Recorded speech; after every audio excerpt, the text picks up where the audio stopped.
Et salut mes fils, vous m'avez reconnu, c'est papa. Et vous êtes tous les deux là. Bon bref, je vous ai déjà expliqué plusieurs fois pourquoi je vous appelle mes fils et pourquoi je fais ça. Donc allez voir la vidéo d'avant, vous allez comprendre. Aujourd'hui, je vais vous parler plus aux couples, aux familles. Putain, j'ai quand même pas mal de cernes ici, hein. Dormir pas beaucoup, c'est... Faut faire gaffe quand même. Bon, ça sera le sujet d'une autre vidéo, mais bon, bref. Sujet de la vidéo du jour, aujourd'hui, c'est le budget. Comment gérer le budget? Et faut-il avoir un compte commun ou un compte séparé quand on est en couple? Alors, clairement, j'invente rien. Je crois que la plupart des gens reproduisent euh, leurs parents. Donc, c'est-à-dire, si leurs parents, ils avaient une manière de procéder, la plupart des gens vont faire la même chose. Moi, j'ai fait la même chose, mais j'ai essayé d'améliorer un petit peu la recette. Euh, alors, c'est-à-dire, on est en plein dans l'égalité homme-femme et tout ça. Je ne veux pas vraiment rentrer dans le débat. Euh, je ne suis pas marié. Pourquoi je ne suis pas marié? Parce que nos deux parents se sont mariés à 45-50 ans, je crois. Et je compte faire la même chose. Donc, ça sera dans 10 ans, quelque chose comme ça. Euh, Elle est d'accord aussi, hein. Enfin, je pense. On verra d'ici là, mais bon, bref. La gestion du budget.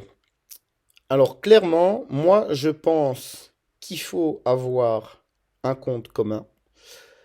Donc, c'est-à-dire mettre tous les revenus dans le même panier. Est-ce que c'est juste? Non, c'est pas juste. Est-ce que c'est équitable? Non, mais la vie, c'est pas équitable en fait. Il n'y a jamais rien de juste à 100%. Qui gagne plus, qui gagne moins, que faire?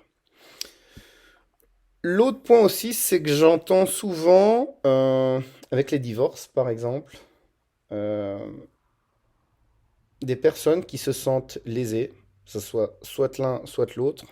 Après, c'est souvent dans le cas où, par exemple, la femme garde les enfants ou stoppe un peu sa carrière ou pendant ses grossesses et tout ça n'a pas la même évolution de carrière parce qu'elle a des enfants et qui, en fait,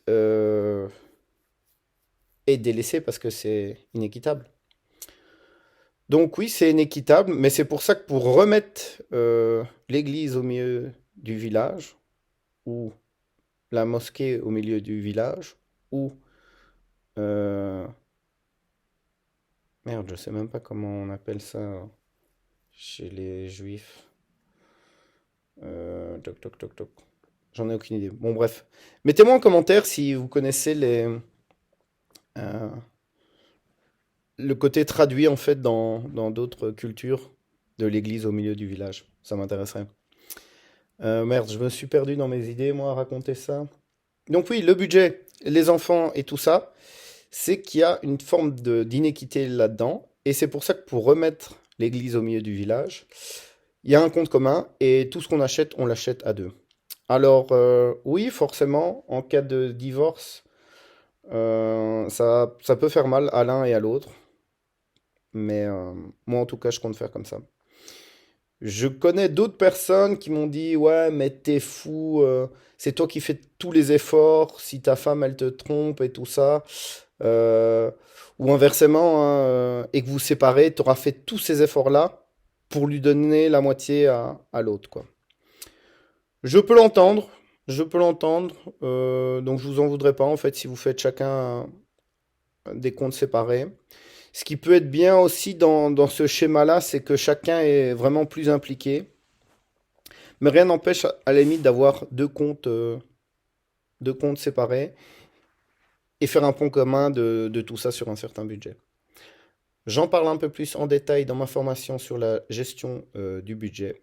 Si ça vous intéresse, le lien est juste en dessous. Comment j'ai fait pour épargner 50, 60, jusqu'à combien je suis monté de mes revenus? Je crois qu'il y a une période, j'étais monté à quasiment 80%. Tous mes tips, tout ce que j'ai fait pour maintenant avoir une quinzaine de voitures et plusieurs biens immobiliers. Je vous le mets dans cette formation. Je vous dis ciao ciao, à plus.